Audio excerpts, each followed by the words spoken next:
Assalamualaikum warahmatullahi wabarakatuh. Innal hamdalillah nahmaduhu wa nasta'inuhu wa nastaghfiruh wa natubu ilaih wa na'udzu billahi min shururi anfusina wa min sayyiati a'malina may yahdihillahu fala mudilla lahu wa may yudlilhu fala hadiyalah wa asyhadu an la ilaha illallah wahdahu la syarika lahu wa asyhadu anna sayyidana Muhammadan abduhu wa rasuluh. Allahumma shalli wa sallim ala sayyidina Muhammad wa ala alihi wa ashabihi wa man tabi'ahum bi ihsanin ila yaumiddin. Subhanaka la ilma lana illa ma 'allamtana innaka antal alimul hakim. Amma ba'du. Alhamdulillah, bersyukur kita kepada Allah Subhanahu wa taala dapat kita bersama untuk mendengarkan pengajian ulum hadis dan menggunakan kitab pengantar ulum hadis yang dikarang oleh Dr. Rosmawati Ali. InsyaAllah ini merupakan, alhamdulillah, ini merupakan sesi ataupun video yang ketiga, video yang ketiga di mana kita akan sedaya upaya untuk mengkhatam ataupun menghabiskan kitab ini, mengupas dengan terperinci insya-Allah. Dan insya-Allah saya akan sambung daripada di mana kita berhenti pada daripada video yang lepas.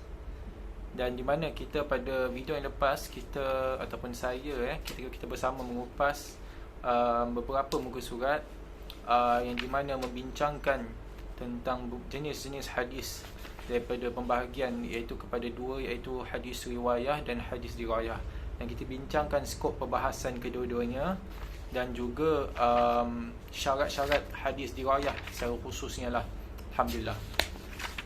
Dan kita sudah sampai atau sudah tiba pada muka surat ke-12, iaitu sejarah perkembangan ulum hadis. Pertama sekali, sebelum saya masuk dalam bab ini, ada sesuatu yang nak saya sampaikan berkaitan dengan sejarah perkembangan ulum hadis, di mana ulum hadis ini asalnya pada zaman Nabi SAW ni ia tidak ada. Ia tidak ada pada zaman Nabi SAW. Daripada segi penulisan, dari segi metod-metod yang telah diletakkan garis pandunya, ataupun hukum-hukum yang telah digariskan kaedah-kaedahnya oleh para ulama dari segi ilmu hadis. Tetapi pada zaman Nabi SAW dan juga zaman para sahabat, ilmu-ilmu ini semua memang sebenarnya ada, tetapi belum dibukukan ataupun ditulis, tetapi ia dipraktikkan dipraktikkan oleh para sahabat Nabi SAW.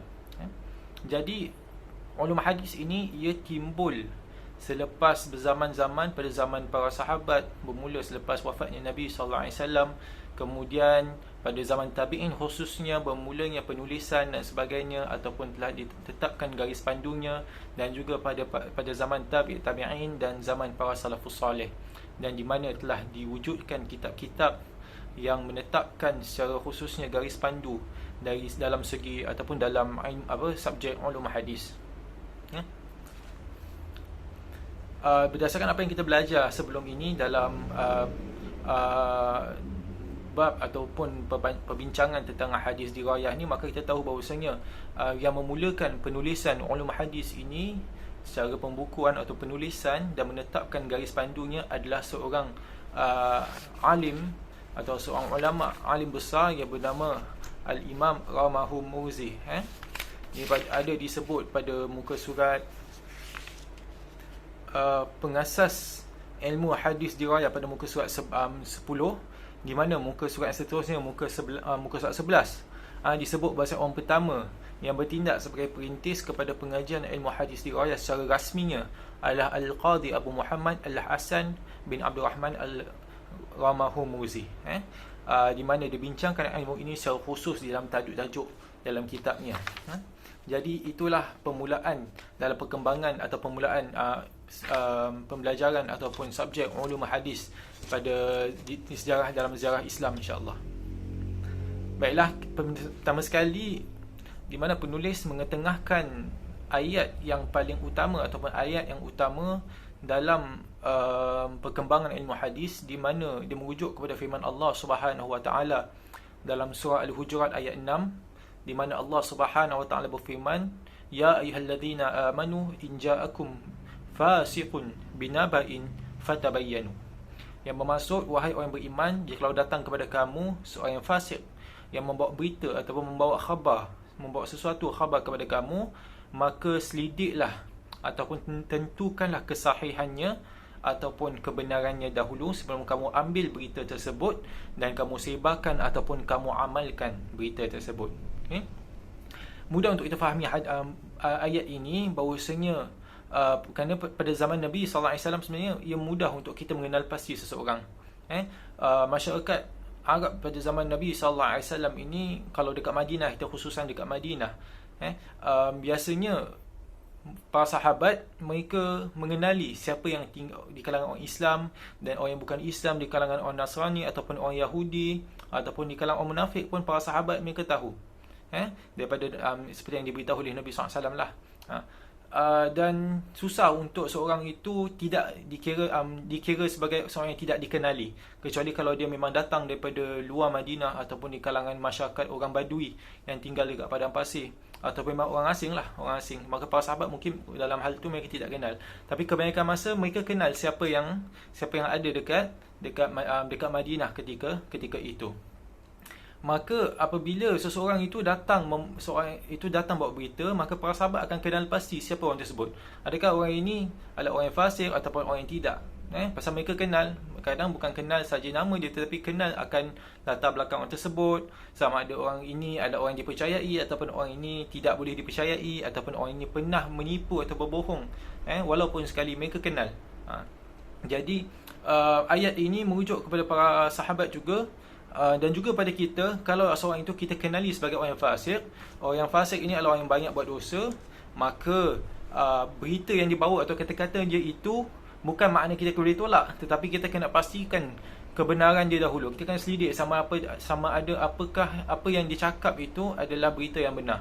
Kita tak boleh ambil secara terus saja. Kita tak boleh terima bulat-bulat. Kita kena cek dulu sama ada apakah yang dia bawa itu adalah betul ataupun adalah benar. Dan juga saya nak sentuh sesuatu tentang ayat ini, di mana kalaulah zaman sekarang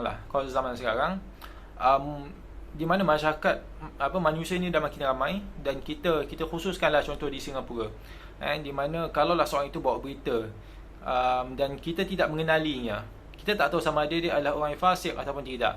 Dia berbeza. Kalau sahabat nampak seorang itu, mungkin dia lebih mudah untuk mengenali, pasal masyarakat Arab dahulu di Madinah itu, atau masyarakat Islam, masyarakat Madinah itu dia tak seramai sekarang. Tak seramai sekarang. Jadi kalau sekarang ramai sangat, maka kita tak kenal. Maka ia lebih sesuai untuk kita ambil ayat ini dan kita praktikkan terus, walaupun kita tak pasti dia seorang fasik atau tidak. Kerana sekarang ini seperti kita tahulah, ramai juga yang sentiasa ataupun suka untuk menyebarkan berita-berita palsu ataupun berita-berita yang tidak benar. Lebih pada zaman pada keadaan semasa sekarang ini, banyak mudah untuk seseorang itu, dia boleh tulis je apa saja dia nak, kemudian dia sebarkan, dan mudah untuk orang ramai untuk percaya.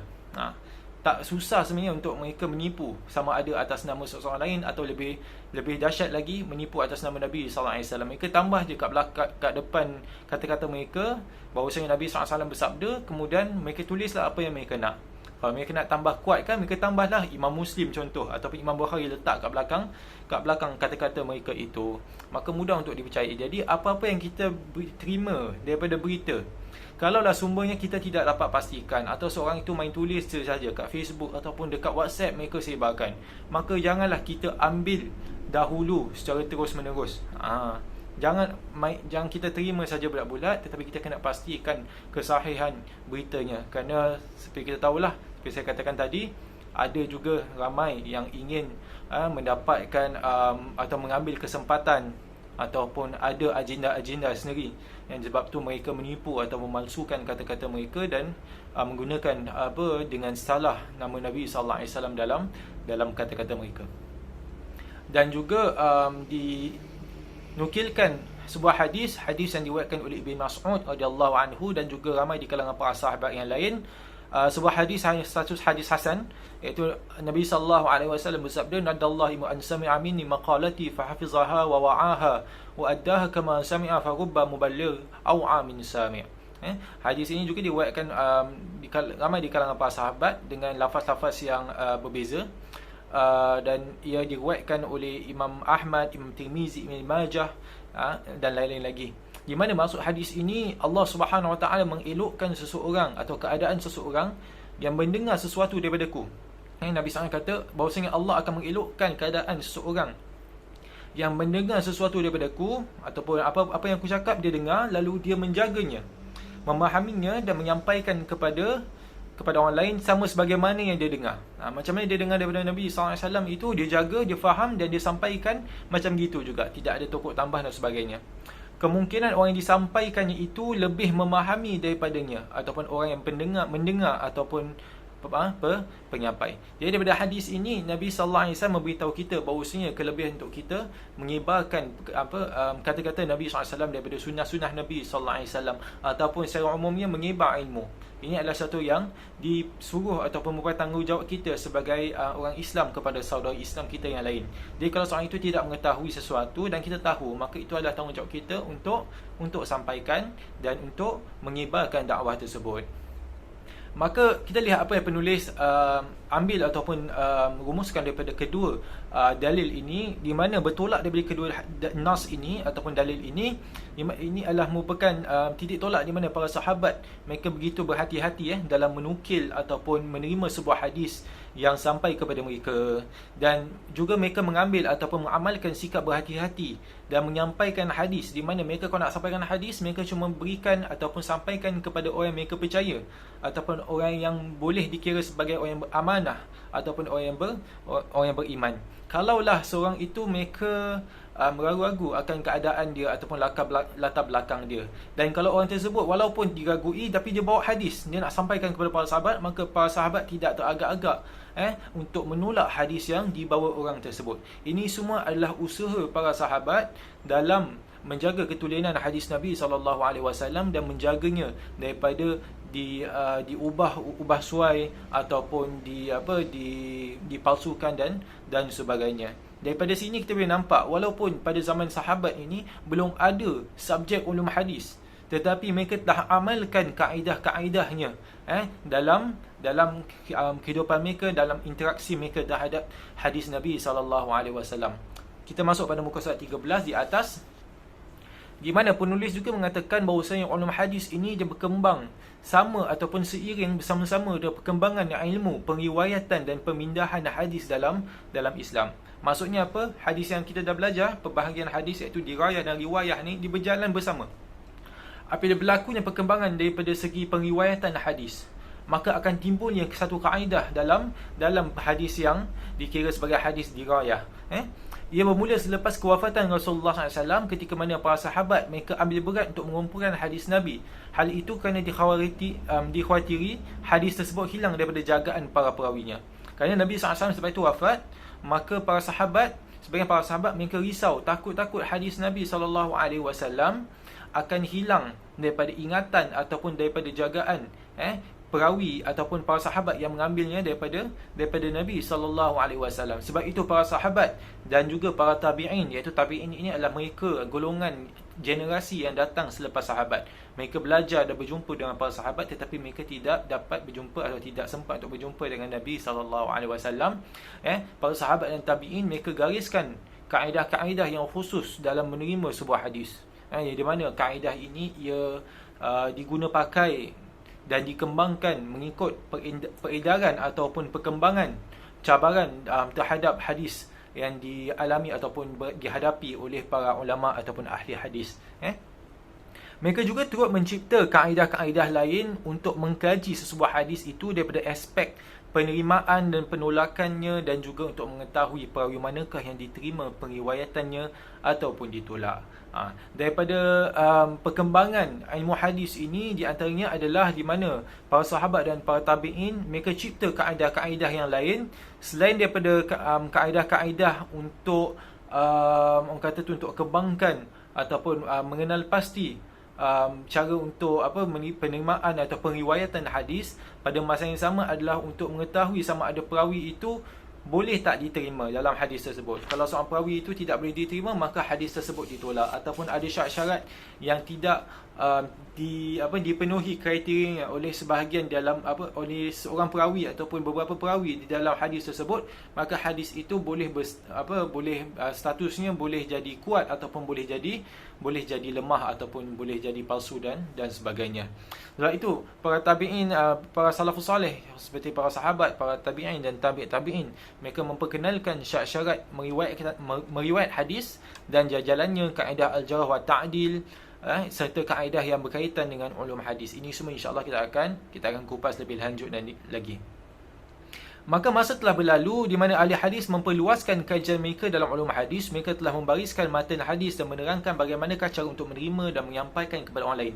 Ini dah jauh sikitlah daripada zaman Nabi dan zaman para sahabat, iaitu dah masuk zaman para tabi'in dan zaman salafus salih juga, di mana ahli hadis mereka dah luaskan kajian mereka terhadap hadis dan ulum hadis, dan mereka dah di mana matan hadis tu mereka kaji dengan mendalam dan sanad hadis itu mereka kaji dengan mendalam, dan mereka keluarkan kaedah-kaedah yang tertentu, dan juga ada juga ahli hadis memperkenalkan konsep nasikh dan mansukh hadis serta kaedah melakukan tarjih dan taufik terhadap hadis yang secara zahirnya terdapat pertentangan. Mereka juga mengenal pasti hadis yang gharib serta berbagai jenis hadis lain yang hingga akhirnya ilmu hadis diiktiraf sebagai ilmu yang berasingan daripada ilmu-ilmu Islam yang lain pada kurun keempat hijrah.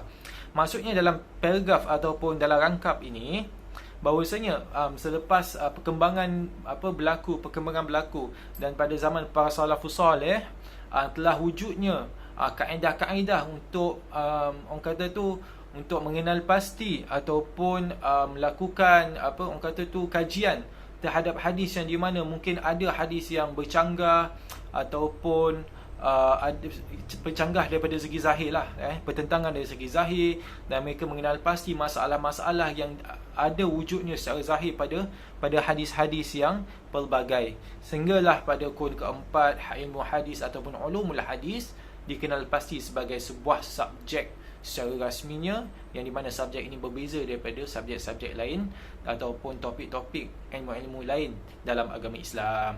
Jadi itu adalah sedikit sebanyak tubuh permulaan, kita belum masuk peringkat dia. Okey.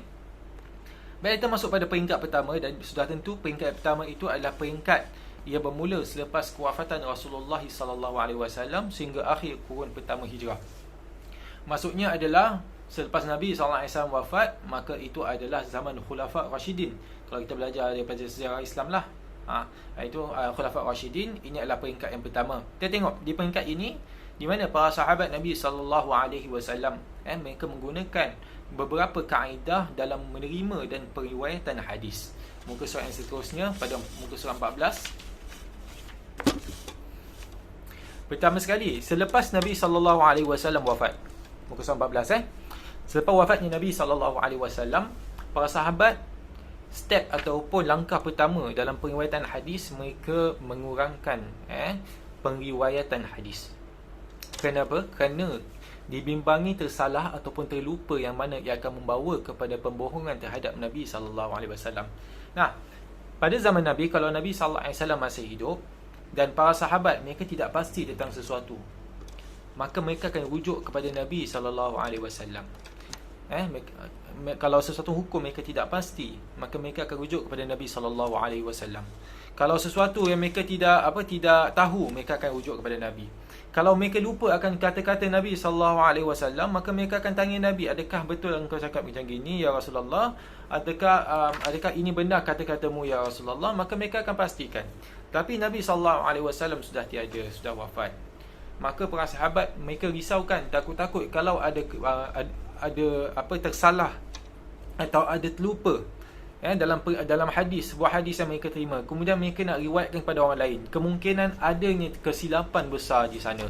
Kerana kalaulah para satu sahabat mereka dapat sebuah hadis Nabi SAW, kemudian dia hafal, tapi kemudianlah manalah tahu dia ada tersilap dalam kata-katanya ataupun terlupa beberapa lafaz, maka dia sampaikan kepada orang lain. Kemudian orang lain tu akan sampaikan kepada orang lain, dan orang lain kepada generasi yang lain, generasi yang seterusnya, sampailah kepada kita lah, contohlah. Maka daripada satu kesilapan itu, maka pelbagai generasi akan akan terkesan dengan kesilapan tersebut, dan kemungkinan takut-takut ia dah jauh daripada apa yang Nabi asalnya cakap. Maka boleh takut-takut apa? Takut ia boleh membawa kepada pembohongan terhadap Nabi SAW.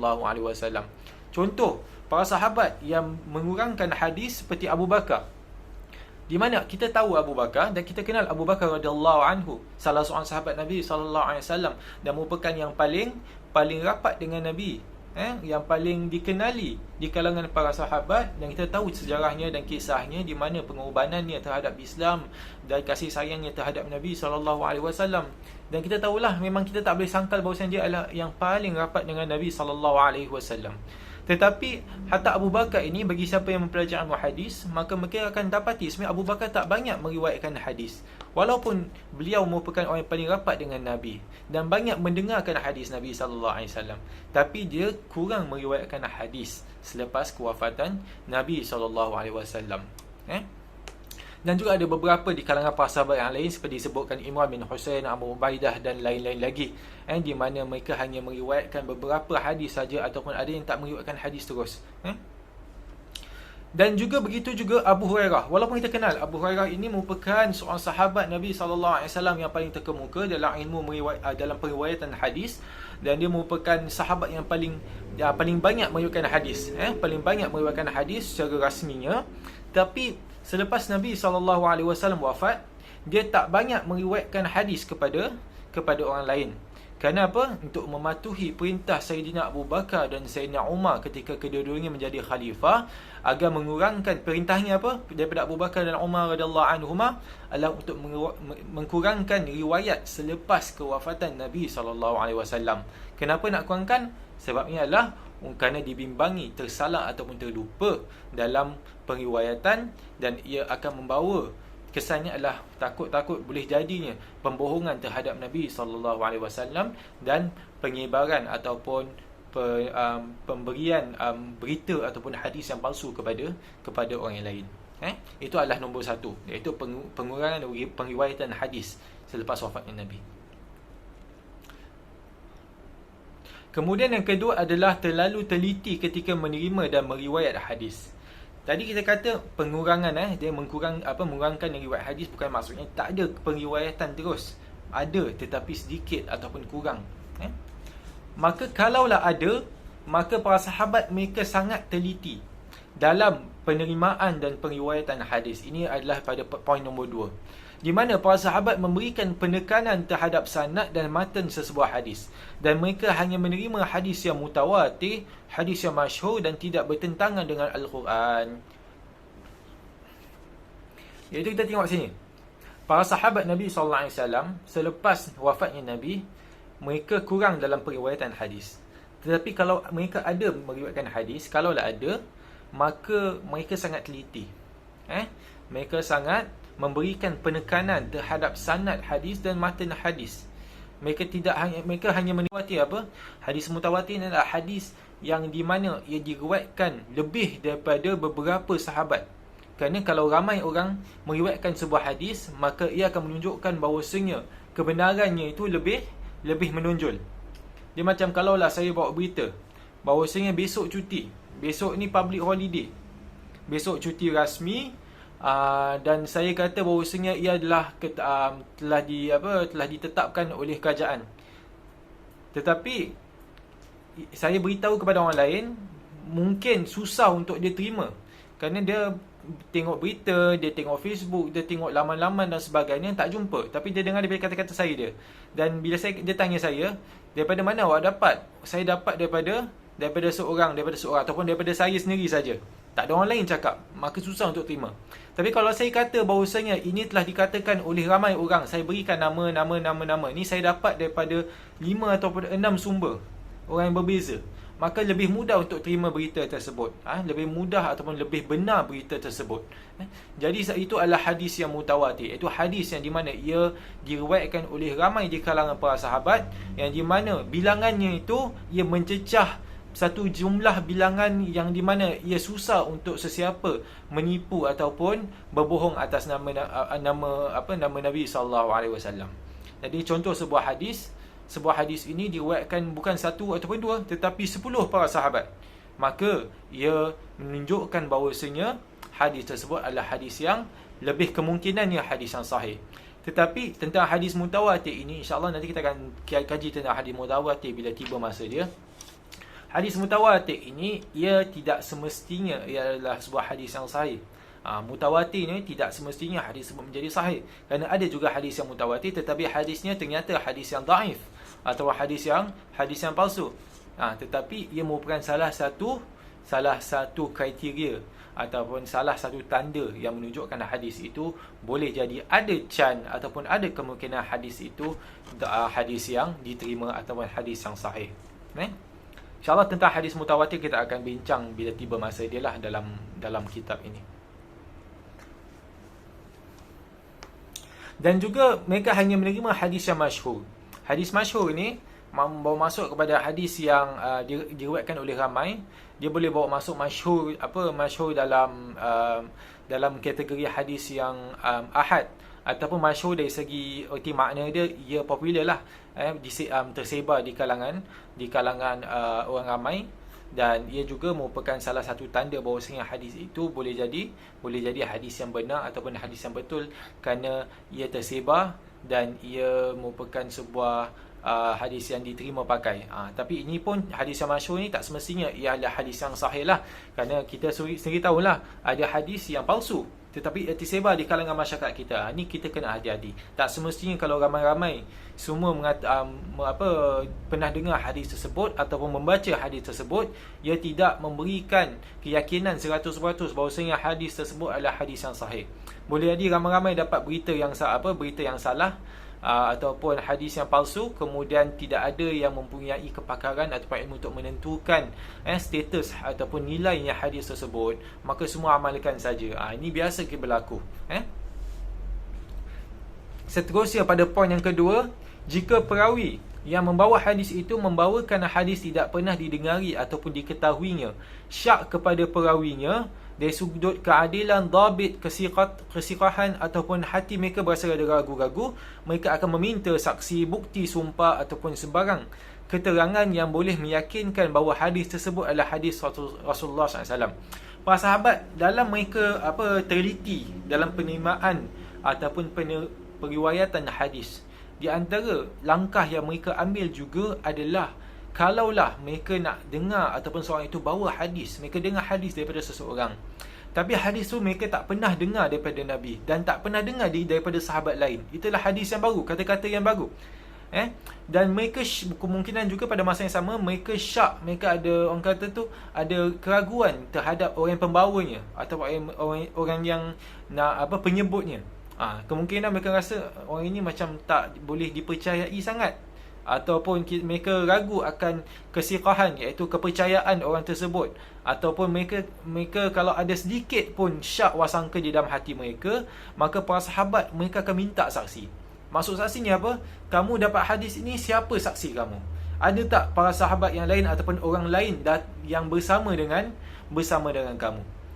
Ketika kamu dapat hadis ini daripada Nabi SAW, ataupun kamu dapat hadis ini daripada sesiapa saja daripada para sahabat yang lain, kamu ada saksi tak? Kalau kamu tak ada saksi, kamu bawakan bukti. Kalau kamu tak bawa bukti, kamu sumpah. Maka kamu sumpah, itu sumpah atas nama Allah Subhanahu Wa Taala, bahawasanya hadis yang kamu bawa ini, yang kamu terima ini adalah hadis yang benar, dan kamu tidak memalsukannya ataupun kamu tak buat sebuah hadis reka hadis. Ini semua adalah langkah-langkah yang para sahabat ambil kerana nak menjaga hadis Nabi SAW. Maka mereka cuma terima hadis tersebut kalau mereka yakin 100%. Kalau ada sedikit keraguan pun, mereka tidak akan ambil hadis tersebut, sama ada keraguannya terhadap kata-kata yang mereka bawa ataupun hadis yang mereka bawa, ataupun keraguan terhadap orang yang bawa. Ini kita boleh nampak betapa telitinya para sahabat dalam bertaamul ataupun beramal ataupun berinteraksi dengan hadis Nabi SAW. Seperti saya pernah sebutkan, bahawasanya hadis ini merupakan agama kita. Dan kita kena lihat daripada siapa yang kita terima agama kita. Maksudnya daripada mana kita terima hadis itu, kerana hadis itu merupakan yang membentuk agama kita. Kemudian poin yang ketiga, pada muka surat 15, menghalang para sahabat yang menjadi perawi daripada menyatakan hadis yang tidak sesuai diriwayatkan kepada masyarakat umum. Ini kerana kadang-kadang Nabi SAW hanya mengkhususkan sahabat tertentu sahaja meriwayatkan ilmu yang baginda sampai. Kadang-kadang dalam hidupnya Nabi SAW, kalau Nabi SAW nak sampaikan sesuatu kepada para sahabat, Nabi ada kalanya Nabi berikan secara khusus kepada sahabat tertentu.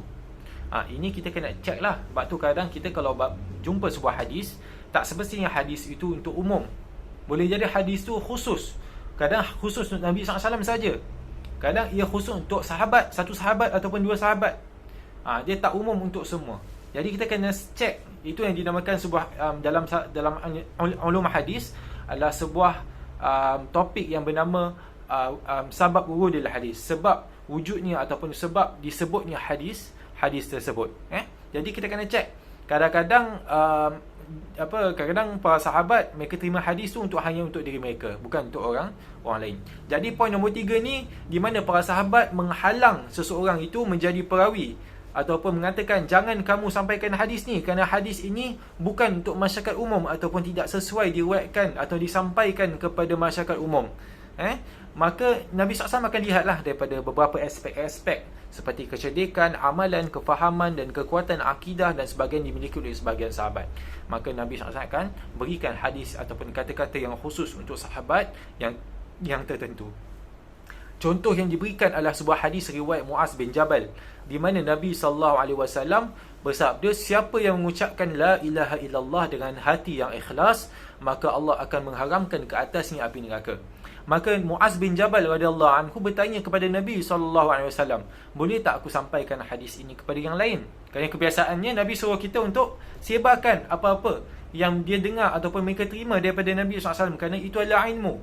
Tetapi Nabi kata, jangan. Nabi tak benarkan Muaz bin Jabal untuk sebarkan hadis yang diterima tersebut. Kerana apa? Kerana Nabi khawatir atau Nabi risau, takut-takut mereka tak buat amalan, mereka tak beramal, tetapi mereka hanya mengucapkan la ilaha illallah sahaja, kerana mereka berpendapat atau mereka fikir la ilaha illallah je dah cukup lah, ataupun memadai untuk selamatkan daripada api neraka. Kalau tak masuk api neraka maknanya masuk syurga. Jadi nak masuk syurga senang, sebut la ilaha illallah, tak payah buat amalan. Ini adalah silap. Dan Nabi risau, takut ada yang berfikir ataupun buat andaian macam gitu. Sebab tu Nabi SAW kata, ini hanyalah untukmu wahai Muaz. Ini untuk Muaz saja, bukan untuk orang lain. Dan yang keempat, menghadkan hanya mereka yang benar-benar berminat dan siqah mendengar hadis mereka. Kadang ini yang sebelum ini semua adalah penerimaan, di mana sahabat terima hadis daripada orang lain. Bagaimana dalam periwayatan ataupun pemberian ataupun nak sampaikan hadis Nabi SAW yang mereka terima daripada Nabi, di mana di antara langkah yang mereka ambil adalah mereka hadkan yang benar-benar, yang betul-betul berminat dan yang dipercayai. Maksud dipercayai, tak pernah ada sejarah mereka berbohong ataupun mereka berdusta ataupun akhlak mereka. Ini semua kepercayaan mereka, tingkah laku. Ini semua para sahabat akan ambil kira.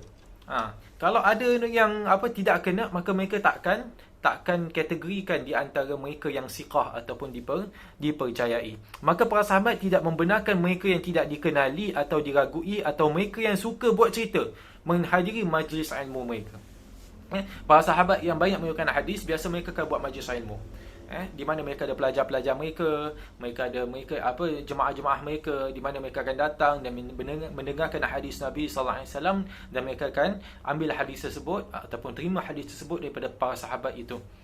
Tetapi mereka, para sahabat ini, mereka sangat teliti, di mana bukan sesiapa saja boleh masuk dalam majlis tersebut dan dengar dan ambil hadis. Mereka pilih. Kerana kalau ada orang yang mereka tak percaya, ataupun orang tu ada sejarah pernah dia menipu dulu ataupun berbohong dahulu, ataupun memang orang yang dikenali suka buat cerita, maka mereka tak benarkan masuk majlis mereka. Ini semua kerana takut-takut Nabi bila kalau para sahabat itu menyampaikan hadis, mereka terima hadis tu, mereka ubah-ubah ataupun mereka buat cerita lain, atau mereka tambah dan tokok tambah, maka ia boleh menjejas hadis tersebut dan ia seakan-akan sesuatu perkara yang salah lah. yang tidak patut untuk dilakukan. Para sahabat nak jaga hadis Nabi yang mereka terima dan mereka sampaikan. Seperti disebutkan, hal itu untuk bertujuan untuk menjaga hadis yang diriwayatkan oleh mereka dalam majlis tersebut daripada dieksploitasikan ataupun diambil kesempatan, disalahgunakan oleh mereka yang tidak bertanggungjawab. Seperti contoh di sini, Ibn Umar pernah halau seorang lelaki yang suka buat cerita palsu daripada majlis ilmunya Ibn Umar.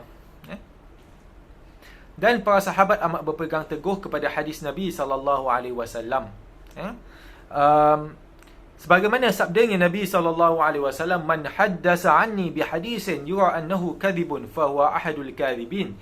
Yang bermaksud, siapa yang riwayatkan hadis daripadaku dan dia dapati bahawasanya hadis itu dusta, dia tahu hadis tersebut adalah hadis yang dusta, maka ia adalah salah seorang daripada yang melakukan pembohongan terhadapku. Maksudnya apa? Siapa yang meriwayatkan hadis, siapa yang menyampaikan hadis daripada aku, kan seorang itu dia dapat hadis daripada Nabi dan dia sampaikan kepada orang lain, walaupun dia tahu hadis tersebut hadis yang palsu, maka dia adalah di kalangan yang melakukan pembohongan terhadapku. Dalam sebuah hadis yang lain, Nabi SAW bersabda bahawasanya, "Man kadzaba alayya muta'ammidan," siapa yang menipu di atas namaku dengan sengaja, atau berdusta atas namaku dengan sengaja, "falyatabawa maq'adahu minan nar," maka akan disediakan tempatnya ataupun tempat duduknya di dalam api neraka. Maka ini adalah amaran yang keras dan tegas daripada Nabi SAW. Jangan menipu atas nama Nabi. Kalau kita tidak pasti ataupun kita tidak tahu, maka sebaiknya kita jangan bercakap ataupun kita diam sahaja. Kerana diam itu lebih baik daripada kita salah guna nama Nabi SAW yang boleh membawa dosa yang sangat besar. Dan para ulama mengatakan kalau kita berdusta atas Nabi, nama Nabi itu adalah dosa yang sangat besar. Dan yang keenam, yang terakhir sekali, adalah hadis yang disampaikan memerlukan kesaksian sebagai bukti tidak bersendirian meriwayatkan hadis. Di antara cara untuk para sahabat dalam mereka langkah-langkah yang mereka ambil setelah Nabi SAW wafat adalah, kalau seseorang itu nak bawa hadis atau nak sampaikan hadis kepada seseorang, hendaklah dia bawa saksi. Maksud saksi itu adalah seseorang yang bersama dengan dia, yang ketika dia terima hadis tersebut dari orang lain ataupun daripada Nabi SAW, dan di mana orang tersebut adalah saksi, dan dia boleh kata bahawasanya, ya, aku saksikan bahawasanya sahabat aku ini ataupun orang ini memang benar dia terima hadis daripada orang sekian-sekian, macam itu. Contoh diberikanlah, Sayyidina Abu Bakar telah didatangi oleh seorang nenek yang menuntut haknya di dalam pewarisan. Inilah kisah yang sangat masyhur. Lalu Abu Bakar bertanya kepada dia, "Aku tidak dapati masalah hak kamu itu di dalam Al-Quran, dan aku bertanya di dalam Al-Quran, dan aku juga tidak tahu apakah Rasulullah ada menyebut hak berkaitan masalah kamu ini." Maka Abu Bakar pun tanya, maksudnya apa? Seorang itu datang kepada Abu Bakar dan dia ada masalah berkaitan dengan warasah ataupun pewarisan harta. Dan Abu Bakar tak tahu macam mana nak jawab. Kenapa? Kerana dia tak pernah dengar Nabi SAW menyebut tentang perkara ini. Maka Abu Bakar bertanya kepada orang ramai di kalangan para sahabat yang lain. Kemudian seorang sahabat lain bernama Al-Mughirah bangun dan menjawab bahawasanya, "Aku hadir semasa Rasulullah SAW memberikan 1/6 hak untuk nenek." Lalu Abu Bakar bertanya kepada Al-Mughirah, "Adakah ada bersama kamu orang lain sebagai saksi?" Lalu seorang sahabat lain, Muhammad bin Maslamah, memberikan kesaksiannya. Dia kata bahawasanya aku bersaksi bahawasanya Al-Mughirah mendapat berita ataupun mendapat maklumat tersebut daripada Nabi SAW. Betul bahawasanya Nabi beritahu kepada dia tentang bahawasanya 1/6 hak untuk nenek. Maka daripada kesaksian Muhammad bin Maslamah itu, Abu Bakar berikan hak 1/6 kepada nenek pembagi harta pusaka kepada nenek tersebut. Daripada ini kita boleh lihat, walaupun tidak ada secara rasmi kaedah-kaedah ini pada zaman Nabi dan zaman para sahabat, tetapi kaedah itu semua memang ada, cuma ia diamalkan dan belum dibukukan ataupun ditulis. Ini baru saja peringkat yang pertama dalam perkembangan ilmu hadis. Saya nak sampaikan sebuah kata-kata.